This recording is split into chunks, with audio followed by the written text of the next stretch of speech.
വളരെ ബുദ്ധിയുള്ളവരുണ്ട്. ഓരോ ദിവസം ഓരോരോ ഐഡിയയാണ് അവർ കൊണ്ടുവരുന്നത്. ഇപ്പോൾ ഈ പ്രാവശ്യം കൊണ്ടുവന്നേക്കുന്ന ഐഡിയ എന്ന് വെച്ചാൽ ഇതൊരു SBIയുടെ സ്ലിപ്പാണ്. ഓക്കെ, ഇതിലെന്തെങ്കിലും അപാകത തോന്നുന്നുണ്ടോ? ചില സമയത്ത് നമ്മൾ പെട്ടെന്ന് ശ്രദ്ധിക്കാൻ ചാൻസ് ഇല്ല. ഓക്കെ, ഇതിന് നടുക്കൊരു വെട്ട് കിടണം, നടുക്കൊരു വെട്ട്. അപ്പോൾ ഇവരിതിലെന്താ ചെയ്യണമെന്ന് വെച്ചാൽ നമ്മുടെ അക്കൗണ്ടിലേക്ക് 100 രൂപ ഇടും. ഓക്കെ, നമ്മുടെ അക്കൗണ്ടിലേക്ക് 100 രൂപ ഇട്ട് കഴിഞ്ഞിട്ട് നമ്മൾ തുരുതുരാ വിളിച്ചുകൊണ്ടിരിക്കും. അയക്കുക, റിലീസ് എന്നുള്ള രീതിയിൽ തുരുത്. അപ്പോൾ നമ്മൾ നമ്മുടെ ആപ്പ് ഓപ്പൺ ചെയ്ത് നോക്കാനുള്ള ക്രെഡിറ്റ് ആയില്ലെന്ന് നോക്കാനുള്ളൊരു സാവകാശം കിട്ടില്ല. ചില സമയത്ത് ആ മറ്റേ മെസ്സേജും വരില്ല, 100 രൂപ മെസ്സേജും വരില്ല. അത് നമുക്ക് ശ്രദ്ധിക്കാണ്ടിരിക്കാൻ വേണ്ടിയാണ് ഇവർ തുരുതുരാ വിളിച്ചുകൊണ്ടിരിക്കുന്നത്. എന്നിട്ട് ആ ഒരു ഗ്യാപ്പിൽ തന്നെ ഇവർ പെട്ടെന്ന് എന്ത് ചെയ്യും, നമ്മുടെ അക്കൗണ്ട് നമ്പറാണ് നമ്മൾ നോക്കുന്നത്. ബെനിഫിഷ്യറി അക്കൗണ്ട് നമ്പർ 6328, അതാണ് നമ്മൾ നോക്കുന്നത്. ആ നമ്പർ നോക്കും. എന്നിട്ട് ഇവർ ഓൾറെഡി 49,500 അയച്ച ഒരു സ്ലിപ്പും രണ്ടും കൂടെ ജോയിൻ ചെയ്യും, പെർഫെക്റ്റ്ലി ജോയിൻ ചെയ്യും. ഇതിന് നടുക്കൊരു വെട്ടിട്ട് ആ വെട്ട് ശ്രദ്ധിക്കാത്തവരാണെങ്കിൽ അത് പെട്ടെന്ന് റിലീസ് ചെയ്യും. അതുമാത്രമല്ല, ആദ്യം 1-2 പ്രാവശ്യം നമ്മുടെ അടുത്ത് ഡോളർ വാങ്ങിയിട്ടുണ്ടാവും. 1-2 പ്രാവശ്യം ഡോളർ വാങ്ങി ചെറിയ എമൗണ്ടിന് വാങ്ങിയിട്ട് വിശ്വാസം നേടിയവരായിരിക്കും. എന്നിട്ട് അവരായിരിക്കും നമുക്ക് ഇങ്ങനെ ആക്കണത്, ഇങ്ങനെ പറ്റിക്കാനുള്ള ശ്രമം ഇത് നടത്തുന്നത്. അപ്പോൾ നമ്മൾ ഓൾറെഡി വാങ്ങിയവരാണ്, അപ്പോൾ റിലീസ് ചെയ്യാന്നുള്ള രീതിയിൽ പെട്ടെന്ന് റിലീസ്. ഇതാണ് ഇപ്പം നടന്നുകൊണ്ടിരിക്കുന്ന സ്കാമിൻ്റെ ഇത്. ഇതിന് മുന്നേ ഒരു സ്കാമിൻ്റെ സംഭവം ഉണ്ടായിരുന്നു. അതെങ്ങനെയെന്ന് വെച്ചാൽ എന്താ പറയുക, എഡിറ്റ് ചെയ്യണത്, സ്ലിപ്പ് എടുത്തിട്ട് എഡിറ്റ് ചെയ്യും. അത് ഒരു സ്ത്രീയുടെ ഒരാളുടെ കൂടെ 1.5 ലക്ഷം പോയതാണ്. അതായത് എഡിറ്റ് ചെയ്യണം. പക്ഷേ എഡിറ്റിങ്ങിൽ കുറച്ചെങ്കിലും മനസ്സിലാവാൻ ചാൻസ് ഉണ്ട്. പക്ഷേ ഇവരിങ്ങനെ കണ്ടിന്യൂസ് മെസ്സേജ് ഇരിക്കുമ്പോൾ നമുക്ക് റിലീസ് ചെയ്യാനുള്ള ഇത് കൂടും. ഞാൻ P2P വിൽക്കുന്നത് കാര്യം, ബൈനാൻസിൽ P2P വിൽക്കുന്ന കാര്യമല്ല പറഞ്ഞത്, നിങ്ങൾക്ക് മനസ്സിലാണ്ടാവുമല്ലോ. USDT ഗ്രൂപ്പുകളിൽ കൂടെ നമ്മൾ P2P ആൾക്കാർ പരസ്പരം അങ്ങോട്ട് വിൽക്കുന്ന കാര്യം പറഞ്ഞു. ഓക്കെ, അപ്പോൾ അങ്ങനെ ഫസ്റ്റ് എഡിറ്റ് ചെയ്ത് സ്ലിപ്പ്, അപ്പോൾ എഡിറ്റ് ചെയ്യാൻ കുറേ ടൈം എടുക്കും. ഇതാകുമ്പോൾ ഒട്ടിച്ച് വെച്ചാൽ മതി. ഓക്കെ, അത് വരണം. അപ്പോൾ സ്ലിപ്പ് പ്രത്യേകം ശ്രദ്ധിക്കണം, നമ്മുടെ അക്കൗണ്ടിൽ ക്യാഷ് വന്നാൽ ശ്രദ്ധിക്കണം.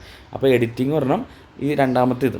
പിന്നെ ഈ കഴിഞ്ഞ പ്രാവശ്യം അടുത്ത് തന്നെ ഒരാളുടെ 18 ലക്ഷം രൂപ ഫേസ് ടു ഫേസ് ക്യാഷ് പോയി. അതെങ്ങനെയാണെന്ന് മിക്കവർക്കും അറിയാൻ തോന്നുന്നത്. അതെങ്ങനെയാണെന്ന് വെച്ചാൽ ബ്രോക്കറാണ് ഇടനിലക്കാരനായിട്ട് നിൽക്കുന്നത്. ബ്രോക്കർ എന്ത് ചെയ്യും, ബയ്യറിനെയും സെല്ലറിനെയും കൂടെ അങ്ങോട്ട് മുട്ടിക്കും. ഓക്കെ, എന്നിട്ട് പറയും, അത് ഓൾറെഡി 3-4 മാസം മുന്നേ ഒരു കേസ് നടന്നു തന്നെ, എൻ്റെ വീഡിയോ ഇട്ടിട്ടുണ്ടായിരുന്നു. അതായത് കടയിൽ എൻ്റെ കടയാണ്, ആ കടയിൽ കൊണ്ട് കൊടുത്താൽ മതി എന്ന് പറഞ്ഞിട്ട് ബയ്യറിൻ്റെ കയ്യിൽ നിന്ന് ബ്രോക്കർ ഡോളർ മേടിച്ച് വെക്കും. ഓക്കെ, മറ്റേ മേടിക്കാൻ വന്ന ആൾ എന്ത് ചെയ്യുക, ആ കടയിൽ തന്നെ കുറേ നേരം വെയിറ്റ് ചെയ്യേണ്ട അവസ്ഥ വരും. മറ്റേ ആൾ അതുകൊണ്ട് മുങ്ങിയിട്ടുണ്ടാവും ആ സമയം കൊണ്ട്. ഓക്കെ, അതിൻ്റെയൊക്കെ വീഡിയോ ചെയ്തിട്ടുണ്ടായിരുന്നു. അതേ 2 പാറ്റേൺ അങ്ങനെ നടന്നിട്ടുണ്ടായിരുന്നു. ഒരു കാറിൻ്റെ അകത്ത് വെച്ചിട്ട് 6 ലക്ഷം 7 ലക്ഷം ഒരാളുടെ പോവുകയും ചെയ്ത്, പിന്നെ ഒരു 18 ലക്ഷം രൂപ മറ്റേ മൊബൈൽ ഷോപ്പിൽ വെച്ച് കൊടുത്ത് പോവുകയും ചെയ്തിട്ടുണ്ടായിരുന്നു.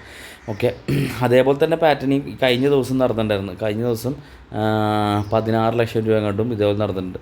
അപ്പോൾ ഈ ഫേസ് ടു ഫേസ് ഡീല് ചെയ്യുമ്പോൾ അതായത് സ്കാൻ ചെയ്ത് റിസീവ് ചെയ്യണം. ബ്രോക്കറിൻ്റെ കയ്യിലേക്ക് അയക്കാൻ പാടില്ല. നമ്മുടെ സ്കാനർ കൊടുക്കണം. നമ്മുടെ സ്കാനർ കൊടുത്തിട്ട് ആദ്യം തന്നെ നോക്കണം നമ്മൾ ആരടുത്താണ് ക്യാഷ് കൊടുക്കാൻ വേണ്ടി പോകുന്നത്, അവരുടെ USDT ഉണ്ടാകുന്ന നോക്കണം. ഓക്കെ, എന്നിട്ട് ആദ്യം ചെറിയ $1 സ്കാൻ ചെയ്ത് വാങ്ങി നോക്കണം. അത് ഫ്ലാഷ് ആണല്ലേന്ന് നോക്കണം.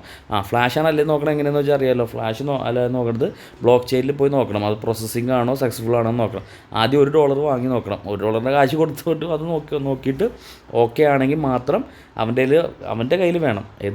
അവൻ്റെ ദുബായിലുള്ള അവരുടെ അളിയൻ്റെ ചെക്കൻ്റെ അടുത്തോ കാര്യങ്ങളൊന്നുമല്ല, അവൻ്റെ കയ്യിൽ നമ്മൾ ആയിരത്തന്നെ ക്യാഷ് കൊടുക്കാൻ വേണ്ടി അവൻ്റെ കയ്യിൽ USDT വേണം. എന്നിട്ട് ബ്രോക്കറിൻ്റെ കയ്യിലേക്കല്ല അയക്കണം. ബ്രോക്കറിൻ്റെ അടുത്ത് പറയണം. ബ്രോക്കറിനെ പറഞ്ഞത് നിനക്ക് ഇത്ര കമ്മീഷൻ ഞാൻ തരും. ഓക്കെ, എനിക്ക് എൻ്റെ കയ്യിലേക്ക് തന്നെ സ്കാൻ ചെയ്ത സാധനം കിട്ടണം. സ്കാൻ ചെയ്ത് തന്നെ മേടിക്കണം. അല്ലെങ്കിൽ മറ്റേ അഡ്രസ് പോയിസണിങ് സംഭവിക്കാം. അതിൻ്റെ അഡ്രസ് പോയിസണിൻ്റെ വീഡിയോ ഇട്ടിട്ടുണ്ട്. ഇതെല്ലാം കൂടെ ചേർത്തിട്ട് മിക്സ് ചെയ്ത് പരിപാടിയായിട്ട് ഇരിക്കണതാണ് മൊത്തം USDT ബൈ ആൻഡ് സെല്ല് മേഖല. ഓക്കെ, അപ്പോൾ എല്ലാവരും ശ്രദ്ധിക്കുക. ഓക്കെ.